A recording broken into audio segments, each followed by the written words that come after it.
Hey guys, day 28 of Vlogmas here today. Talk to you a little bit about podcasting 2.0, what it is, why it's important.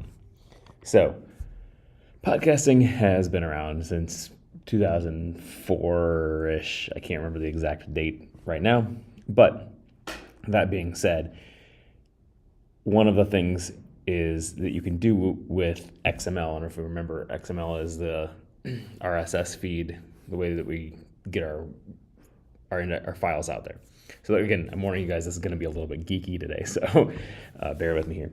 Well, within the last couple of years, two years or so, some people, actually one of the original people who started podcasting, Adam Curry, has started to take on podcasting 2.0, which allows you to extend and create new features for podcasting, as well as they've created an index, a new free open source index over at podcastindex.org, which, if we remember, we'll be talking about a while ago when most of the apps are pulling off of Apple's podcast database. This is another database that just allows, in case Apple were to say one day, hey, we don't want you out there, we don't want you pulling off our stuff, podcastindex.org would allow you to still get the data from, search and find podcasts. So that being said, the podcast namespace, podcasting 2.0 namespace, allows you to do a few things. And so these are just some of the tags that have been added in with the podcasting 2.0 namespace. Transcript, which we talked about yesterday, which allows you to take a word-for-word transcript of your podcast and the apps be able to parse that and put that on screen. Locked is a tag that basically tries to help stop people from importing feeds.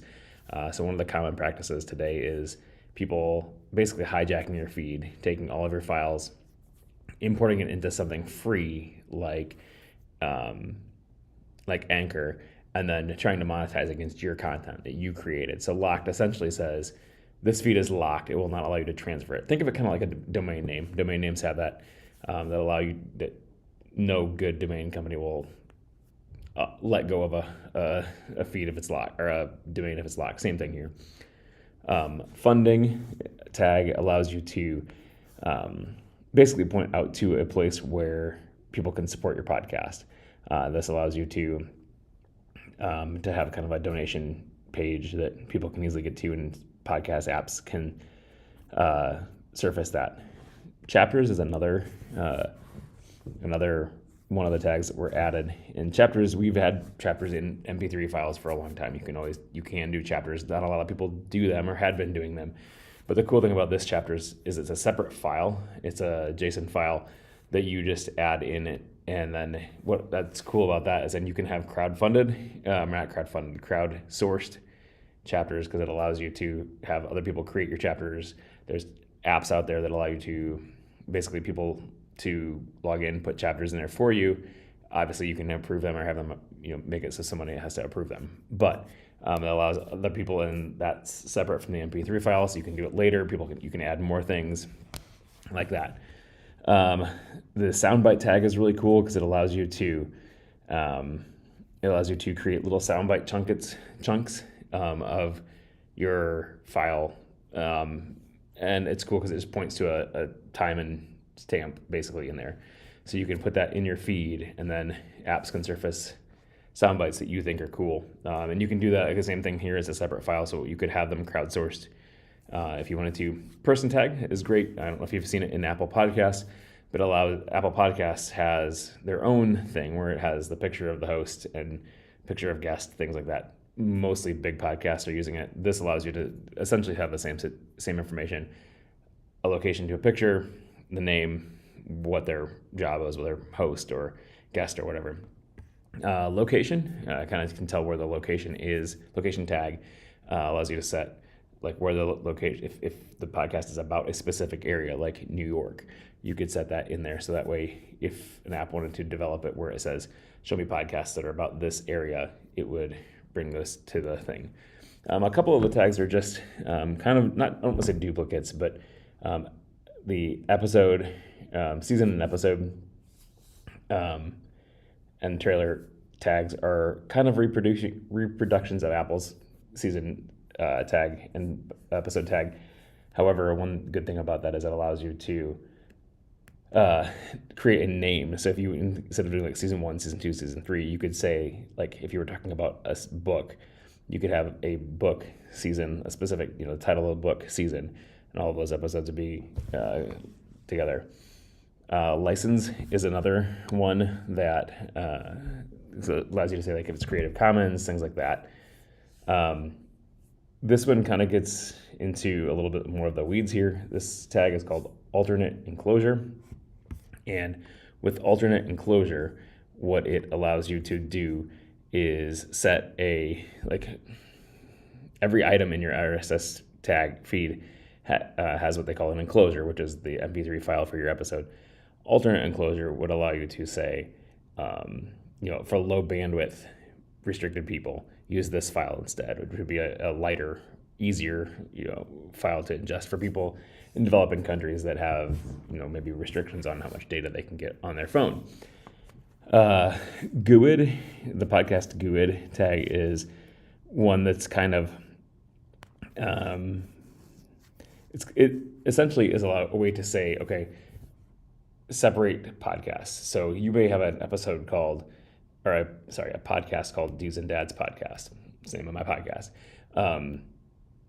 But let's say I change hosts and I have another host, and those are all in the index. How do I know that they're the same podcast, or maybe it's a different podcast that has the same name? And so GUID basically is a unique global identifier for the podcast, and it stays the same no matter whose host you change into. It stays the same. That way we can identify these podcasts are the exact same thing. Value is one I'm going to touch on it really quickly. It's a way to stream Bitcoin. So essentially, when you're playing the podcast episode, you can pay the host, the producer, in Lightning, in Bitcoin. You can send it per minute, per whatever, or you can also send a giant, like, one-time Bitcoin chunk. It allows you to also have a message in there, so the hosts can see that message. So if you were to boost my podcast, you could send me a message like that with a small amount of Bitcoin. The cool thing about that is you can split that up, so it doesn't have to be just the host. You can put multiple blocks in there. So if I had a guest in there for a specific episode, when people play that specific episode, my guest also gets a chunk of that. Medium, the medium tag allows you to say what it is. So if it's a music, like not a podcast about music, but a music, think of musicians creating an album and distributing it as a podcast. This allows you to say that this is a music medium, and then podcasting apps can switch over to display a different UI if they want to. So again, guys, I know that this is super, super kind of into the weeds, but then there's a tag called images that allows you to set different size images for your podcast, just in case you wanted a lower resolution one. You could get that. Live item. So this is a cool new feature too. So again, this is why I'm super excited about the whole podcasting 2.0 initiative, because live item allows you to create a live stream of your episode. So essentially what I'm doing here, except for audio only, and the podcast apps can actually pick that up. So there's a couple specific apps right now. Podverse is one of them that will allow you to see, essentially play a live audio episode of the podcast. So when I record my podcast, I go live on video, but I also go live on audio. So if you wanted to, you could listen right in my podcast app, and that'd be in the podcast app, and it's cool to do that. There's a couple other tags in here, block and TXT. So essentially, I'm going to skip over those in social interact. I'm skipping over social interact and block right now, but the TXT tag is, think of it like a DNS record. DNS records allow you to have what's like a free-form text record. The same thing here, because there's a big push right now to get rid of email addresses in podcasts and feeds, because a lot of times bad actors are picking those up and spamming people, saying, hey, why don't you sign up for my service, blah, blah, blah. So there's a big push, even by Apple, to get rid of the email address in in the feed. And the reason it was in there is so you could claim it. So that's the way like, databases and things can say, hey, I want to make sure that you're actually the owner of this feed. I'm going to send you an email. And this is essentially the same way. You could say, they would say, here, put this in your text record, put this random string. And when I see it, I'll know that you have control over this feed. So again, I know that this is kind of a lot of information. And you can find out all of this information over at podcastindex.org. If you're a developer, you can see the whole index. You can get information. You search podcasts there. It's really cool. So, guys, we're getting close to the end of the Vlogmas, and I appreciate that.